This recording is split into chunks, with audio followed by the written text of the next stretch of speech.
Part 2 today of going through the Packers jersey number by jersey number. Every single Packer is being covered this week. So this is kind of a sequel episode, and I would say that it's bigger, stronger, faster than the original that came out yesterday, but in actuality, I'm just another day older, and I did have Culver's last night, so maybe a touch heavier as well. What's up, everybody? Welcome to another episode of Lombardi Time Brews, where I'm your host, John Del Rey. We're going to dive right into it today. There are so many players to talk about, from jersey numbers 21 through 40. Now, to recap quickly, what we're doing is we are going through every single player on the Packers 91-man roster, so that when we get to training camp, which starts next week, you have an idea as to who those guys are dashing around the field in all these jerseys that you've never seen before, with names you've never heard before. So I'm going to give you how they were acquired by the Packers, what their prospects are for actually making the 53-man roster, and also an interesting tidbit about them, be it a stat on the field or something off of the field. Now, I did say we're covering every single player, all 91 on the roster, and the Green Bay Packers have themselves a new player on the 91 effective this morning. Yes, they brought in quarterback Alex McGough. I'm not sure how you say it yet, to be totally frank. I never watched the USFL, and that's where he's coming to us from. He has done some stint with a couple other franchises, mostly on practice squad, but where he really seemed to find himself as a quarterback was in the USFL, especially this last season, leading the league in touchdown passes and being eventually named their MVP. Now, I've seen the talk, all right? There's talk online about, like, if Jordan Love falters, now they've got somebody who can jump. No. Jordan Love is quarterback one, and Jordan Love will be quarterback one, barring injury, all year. This is not about that. Now, the Packers roster is full at 91 individuals, so they are going to have to make a corresponding move, and the question is it going to be Danny Etling, who is released? I talked yesterday about how there may be an addition that could usurp his spot. Maybe this is it. Maybe not. Maybe they want to go into camp with 4 arms, in which case then somebody else, some other position is going to be released, because they do have to make a spot open before they can officially announce the signing. Also, once we find out what jersey number he'll be, I'll just kind of add him into whatever day we are this week. So, one quick announcement as well. As I've said before, I'm going through my personal collection of memorabilia every single day. I'm adding a new item and sharing it out there for everyone to see. If that is of interest to you, just go follow me on Twitter or follow me on Threads. That's where I'm sharing the 2 places. I've also considered sharing it on Facebook and Instagram as well. So if that's something you'd be interested in, just let me know, and I can add those social sites to what I'm doing every day as well. Now, let's get into this. We have many players to get to today. So, jersey number 21, that's going to be Eric Stokes. He was the 2021 first-round pick. The interesting fact about Stokes is, per PFF, he finished second in the NFL to only Sauce Gardner last year in combined separation allowed. And what that is it's the amount of separation between a corner and wide receiver. And when I say combined, it's taking into account both man and zone coverage. Frankly, the problem for Stokes wasn't that separation, it was that fact that he allowed too many catches in the tiny separation that he gave. But still, to be second in overall separation is a really, really good metric, and shows that maybe Stokes' season last year wasn't nearly as negative as a lot of us perceived it to be. Now, his roster prospects, obviously he's a lock for the roster, but he needs to come back from a severe leg injury that had a plate and 2 screws put into his foot. When he does, though, I imagine that he and Rasul Douglas will kind of be in a rotation on the outside, maybe matchup dependent, maybe scheme dependent, but corner 1 is Jair, corner 2 is Rasul, and shades of Stokes. But unequivocally, they're your top 3. Now, jersey number 22. This is one of those duplicate numbers. Remember, they can do that for training camp. So let's call him 22A, Shamar John Charles. He was a round 5 pick in 2021 out of Appalachian State. He played in only 6 games last year before a combination of an ankle injury as well as some performance issues relegated him to the bench. In spite of that, he maintained the same number of special teams tackles that he had the year prior when he was healthy all year. It's 3 tackles, but he still maintained the same level. His roster prospects, though, as he's getting more advanced in his career, he's found himself on the roster these last couple of years, but really, he's been in contrast to how the Packers typically like their corners. He's a little bit undersized compared to what the Packers generally take. In fact, when he was first drafted, I forget who it was being interviewed, but one of the Packers executives kind of alluded to the fact that this was a scout's pick, that they kind of went against the grain because someone fell in love with Shamar Jean-Charles. But look, he's got an uphill climb, and I know he's the experienced one, but the Packers have Alexander, Nixon, Douglas, Stokes, Corey Ballantyne. Innis Gaines is kind of a corner. Their 7th round pick this year, Carrington Valentine, who we're going to talk in a little bit. So the numbers are working against him. If you've got all of those guys, where exactly does Shamar fit in? Does he still make this roster? He's part of the conversation, sure, but has he done enough over the last stretch of time to justify going in over one of the younger players or fresh draft picks? So we'll see. Roster jersey spot number 22B, that's going to be UDFA from Tulane, Deuce Watts. There's no real denying his college production. According to Packers.com, he was one of only 4 in the FBS system players to register 85-plus catches, 15-plus receiving touchdowns, and an average of 17.5-plus yards per catch from 2020 to 2022. But in spite of that college production, he still wound up being a UDFA, and he's going to find himself battling with the OTA darling Malik Heath, another UDFA, Jadakiss Bonds, Jeff Cotton, Bo Melton, Grant DuBose, the 7th round pick from this year, and the other bottom-of-the-roster wide receivers to see if he can crack the 53-man roster. No doubt, it would be as the last wide receiver included on the roster. It's been done before, but this will be a massive climb, and Deuce Watts is going to have to show out and show out quickly at training camp. Number 23, that's Jair Alexander. He was a first-round pick in 2018. The interesting fact about him is his 5 interceptions last year was tied for 2nd in the NFL.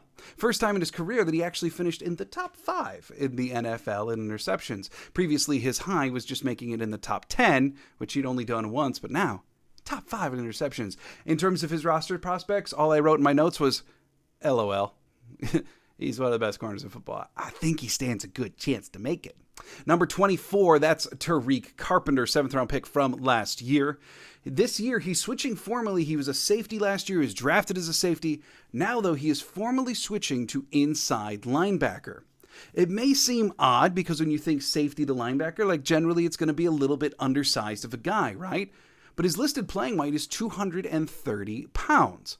Devondre Campbell, who is an all-pro at the inside linebacker, kind of their number 1 on the team, right? He's listed as a playing weight of 232 pounds. So maybe this move isn't as far-fetched for Carpenter as one would have you believe in terms of the stereotypical belief of this nature. His roster prospects, switching to inside linebacker may very well help him. The safety position, while not being incredible, is a touch bloated in terms of just overall number of bodies in the room. So he's got fewer bodies to compete against at the inside linebacker position, and frankly, they moved him for a reason. The easiest path on the roster for him regardless will be on special teams, where, towards the end of the season, he did make a number of impressive open field tackles, kind of their specialist in that regard even. His path to the roster is special teams. If he can contribute anywhere else, it's just a bonus.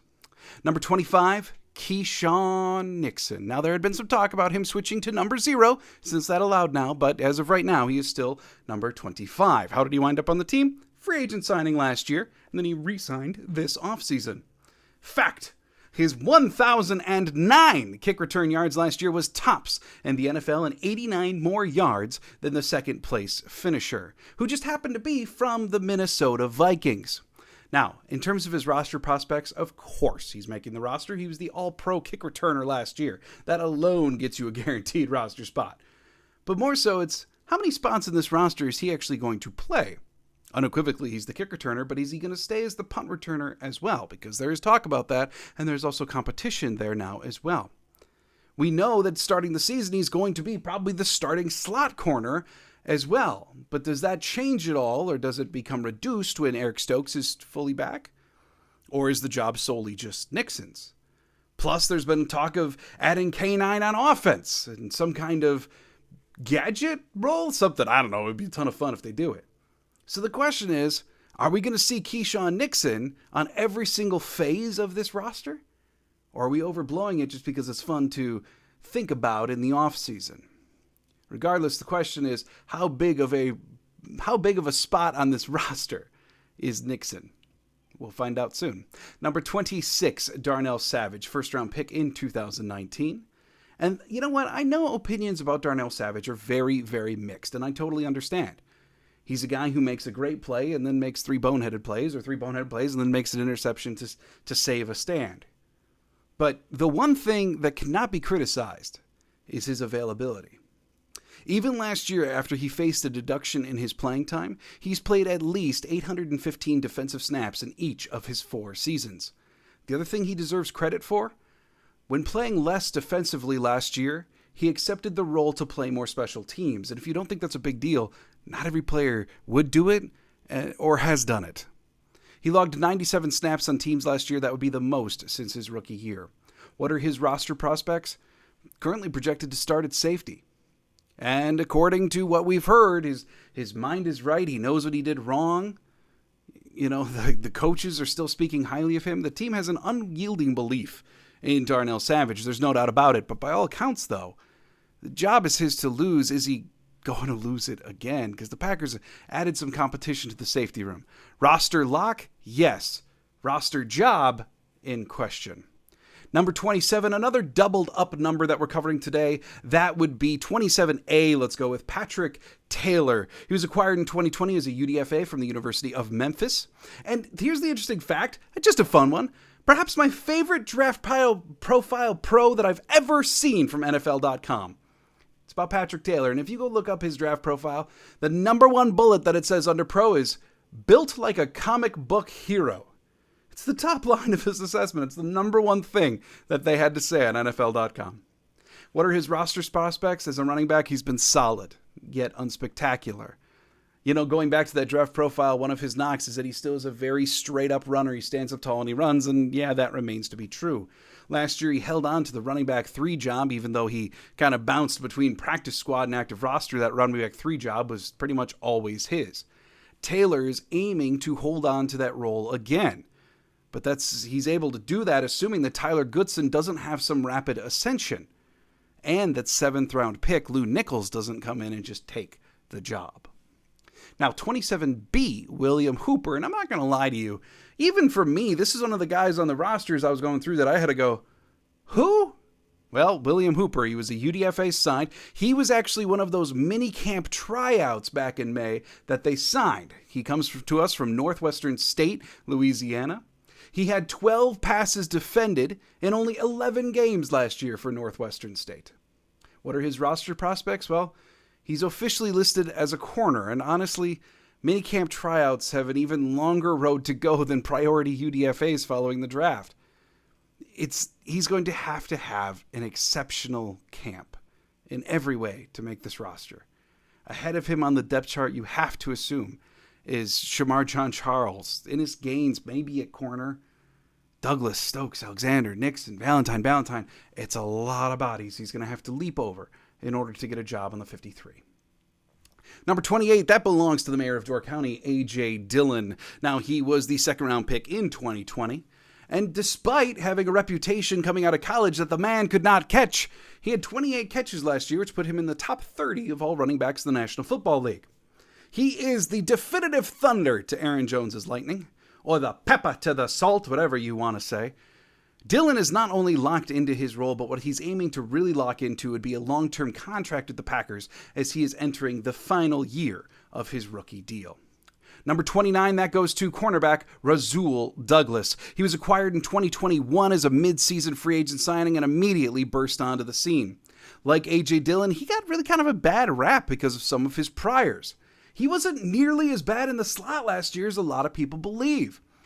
In fact, I believe that it wasn't just him being in the slot equaled bad. No, it actually had a lot more to do with who were the matchups that he was going against in the slot. Per PFF, his highest graded coverage grade from the entire year came in the game against Washington, where he had one of his highest snap counts all year. He gave up only 3 catches on 7 targets across 43 snaps in the slot. It wasn't a slot issue. It was a matchup issue. Some types of slot receivers he did very, very well against. Others, not so much. What are his roster prospects? Well, come on. Dude's a starting corner. For sure, it's his job on lockdown until Stokes comes back from his injury. And then we're just going to see some kind of combination of Stokes and Douglas on whatever side of the field that Jair Alexander isn't on. Moving on to number 30, that's going to be safety Tarvarius Moore, signed from San Francisco, let's say, as a free agent this offseason. 2020 really wound up being a career year for Moore. He's finally given the chance to start at safety for the 49ers, and in that year he more than doubled his previous snap count defensively and set career highs in tackles, stops, as well as a bevy of other categories. However, he tore his Achilles prior to the 2021 season and was only a part-time player last year as he continued to work his way back from the injury. What are his roster prospects? Pretty good, I would think. He was the first safety free agent signed this year in a year where they signed a couple. And if you figure Rudy Ford and Darnell Savage are safeties 1 and 2, 3 and 4 probably go to Moore and Owens. And on a team with questionable starters at 1 and 2, being safeties 3 and 4 ain't such a bad thing to be. Not to mention that he got several shout-outs during OTAs and minicamps for making spectacular plays, including from the head coach himself. I also expect Tarvarius Moore to contribute on teams. To me, all of that sounds like a guy who may actually be a roster lock. Number 31, that goes to Emmanuel Wilson. He was a UDFA signed from Fort Valley State University. He was another heavy collegiate producer. He started 17 games at Fort Valley and rushed for 2,206 yards and 24 touchdowns. I'm going to say that again. Just let that sink in case you were doing other stuff, maybe doing your dishes while you're listening. Look, in 17 games, he ran for 2,206 yards and 24 touchdowns. Hot dang, that's a lot of productivity from a dude in college, even if it was at Fort Valley State University. But still, what are his prospects? He's another long shot. He's a running back looking to crack it on a team with two very, very definitive running backs at the 1 and 2 spot. Also a team that historically hasn't always carried a number 3 running back as part of its 53. Realistically, he needs to usurp Lou Nichols, Patrick Taylor, Tyler Goodson for even a chance at that running back 3 job. Speaking of Lou Nichols, he happens to be number 32, the next person that we are discussing today, 7th round draft choice out of Central Michigan University. Packers had this tremendous pattern this year of choosing players that were very, very productive in 2021. And maybe that's where they found their most value, was in guys that had very, very productive 2021s, and then not so much for 2022s. He ran for just over 600 yards last year while battling several different injuries, but in 2021, he led all of FBS in total rushing yards with over 1,800. What are his roster prospects? Again, looking to claim the running back 3 job, he needs to jump over Patrick Taylor and probably Tyler Goodson. To do that, Nichols is going to have to prove that he's a capable runner, that he can contribute on special teams like Patrick Taylor has. But he also has to prove that he's adept at pass pro, because the running back 3 job always has to protect Jordan Love whenever they're on the field. He was a consistent producer in college, but he didn't really have any definitive traits. These players have been running back 3 in Green Bay before. Patrick Taylor, you could argue, is probably one of them. So it's happened. Never say never. But again, he's got work to do. Number 33, Aaron Showtime Jones. 5th round pick in 2017. Here's the interesting fact about Aaron Jones. And if you don't believe me, go check out the video that I did. Aaron Jones is a top 10 running back in the NFL. Don't believe me? Go watch the video, because I point out a number of good statistics and facts that show that Aaron Jones is a top 10 running back in the NFL, no matter what ESPN has to say about it. I'm right. That's it. No real need to fact check. But if you want to, go check out that video. What are his roster prospects? Dude's a lock. He is perchance the most important offensive player on this roster outside of Jordan Love. Number 34, that goes to Jonathan Owens. He was a free agent signing from the Houston Texans this year. The interesting fact about Jonathan Owens is that he was PFF's 15th rated tackler out of all safeties last year to play at least 700 snaps. He did get dinged pretty severely in the coverage grade category. He wasn't always in the right spot, but one thing that Owens did incredibly well for Houston last year was bring down the people that were in front of him. Like I said with Tarvarius Moore, being in the second wave of safeties on this team is not necessarily a bad place to find yourself to improve your career prospects. Number 35, that's Corey Valentine. He was signed to the practice squad last year after spending a few years in New York and Detroit. He was signed to the active roster for the final 8 games of the season, where he entered into the special teams rotation. He was originally a 6th-round draft choice for the Giants, and in his rookie year, he racked up 25 tackles with only a 7.1% missed tackle rate. What are his roster prospects? Surprisingly strong. He's regarded as a strong special teamer and progressively carved out a niche on last year's roster. The timing of Stokes' return and where Innis Gaines lines up may complicate his chances, but he appears to be part of a rotation for both Joe Barry and Rich Bisaccia, which generally means good things for your roster chances. Number 36, Anthony Johnson Jr., 7th-round draft pick from Iowa State. He started 4 seasons at cornerback before switching to safety at the request of his defensive coordinator, and basically, here's the deal behind that. I talked about it a ton leading up to the draft because he was one of my draft crushes, and then they picked him, and I was ecstatic. I'm so glad that he is a Green Bay Packer. Basically, look, he did excellent work as a corner for 4 seasons at Iowa State. Coming into his 5th year, the defensive coordinator came to him and said, hey, our safeties aren't so great. We understand that it may hurt you personally in your draft prospects, but we want you to learn this new position as a 5th-year senior. Anthony Johnson Jr. agreed, performed well, and then became a 7th-round pick for the Packers. Iowa State defense, in case you were wondering, happened to finish top 5 in the country last year. So, what are his prospects for the roster? It is questionable. He still was a 7th-round pick. I know he is a draft pick, and that's going to get him a lot of extra leash, let's say. But the Packers also had 13 draft picks this year, and I would actually be surprised, in spite of Gutekunst's history of keeping all of his draft picks, that's a lot of guys to keep on your roster. So it's possible to envision where the Packers only keep 5 safeties and have it be Ford, Savage, Moore, Levitt, and Owens, in which case Anthony Johnson Jr. finds himself out. But at the same time, every single one of those 5 that I just listed are only on 1-year contracts. Keeping Anthony Johnson Jr. around as your only safety who is under contract for more than 1 year, I think would be a tantalizing option for the Packers front office.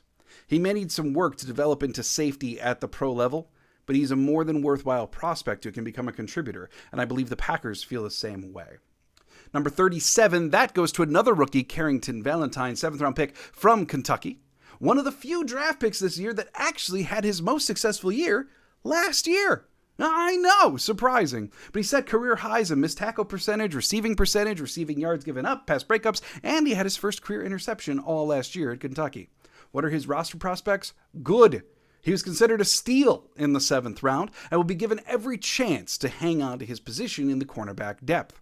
Plus, it never hurts to have this quote about you from the head coach. I thought CV has done an unbelievable job. You can really see the body movement skills that he possesses, and he's been working hard. I think there's been some great lessons along the way, but he's a guy that certainly has the talent. It's going to be on him to put it all together, to go out there and do it in the preseason. Kind of a challenge, but one heck of a compliment from your head coach. Number 38, that is Innis Gaines, UDFA signing in 2021. He's listed at 6'2" by PFF, only 6'1" by the Packers, which kind of complicated this. But let's go with the 6'2" height by PFF, which would make him the tallest safety on the roster and tied for the tallest corner with Rasul Douglas.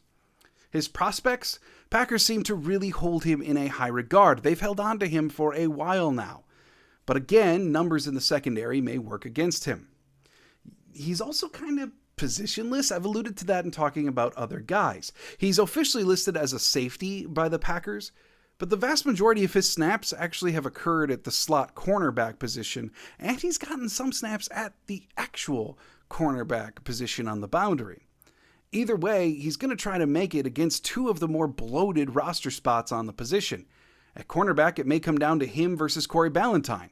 At safety, it may come down to him against someone like Anthony Johnson Jr. or Dallin Levitt.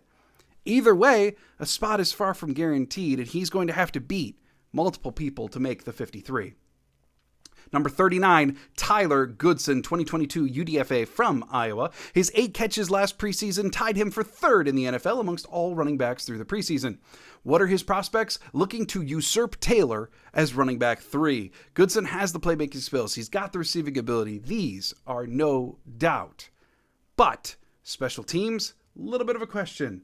Pass pro, massive question. His pass pro grade the preseason last year was a whopping 28 per PFF, which is incredibly less than ideal, let's say that. So if Tyler Goodson is going to make this roster, teams, pass pro, that's where he needs to focus. 2 more players to go as we get to number 40, another duplicate number, so let's cover 40A. That's going to be cornerback Tyrell 40. He was a free agent signing in January. Interesting fact about him was the dude was drafted the CFL. In fact, he was the first-round draft pick of the Winnipeg Blue Bombers in the 2022 CFL draft. He's both a cornerback and a returner with extensive collegiate experience in Canada. He faces very, very long odds to climb the roster for all the reasons that I've talked about, all of the corners, but that returning experience could help him. And then 40B, let's go Cameron McDonald, UDFA signing from Florida State, one of the more exciting UDFA signings, I believe. Here's my interesting fact, and it's got absolutely nothing to do with on the field, but I love reading this about Green Bay Packers. He was a nominee for the Werfel Trophy and was named to the All-State AFCA Good Works team. For those of you who don't know, the Werfel Trophy is awarded in college football for the player who performs exemplary acts off the field, engages with their community, and strives to make a positive impact in their community. Same thing with the All-State AFCA Good Works team. It's a team that recognizes those who go above and beyond to help their community. That is a Green Bay Packer. He has an opportunity, maybe better than some believe. DeGuara, Musgrave, Kraft. Of course, those are locks at the tight end position. But who McDonald may be able to beat out would be Tyler Davis. Now, I say that with the knowledge that Tyler Davis led all Packers in special team snaps last year. So, is it possible? Sure. Likely? Probably not. I think what may happen here is they may try to keep him on the practice squad this year as a developmental H-back, let's say. Maybe someone to take the reins for DeGuara, since DeGuara is also entering the last year of his contract.